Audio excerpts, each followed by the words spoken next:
Police কর্তার রহস্যময় অস্বাভাবিক মৃত্যুকাণ্ডের তদন্তে গঠিত সিট প্রকৃত রহস্য উন্মোচনে কতটা সফল হবে তা নিয়ে ঘোর সংশয় প্রকাশ করল সিপিআইএম। আজ আগরতলায় দলীয় সদরে সংবাদ মাধ্যমের মুখোমুখি হয়ে এমনই সংশয় প্রকাশ করলেন দলের পলিট ব্যুরোর সদস্য জিতেন্দ্র চৌধুরী।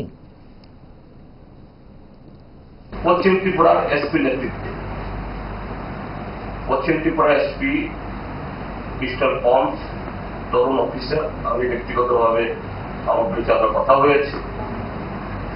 তার সম্পর্কে আমাদের কোন যে নেই, মানে ওনার প্রতি আমাদের ট্রাস্ট আছে।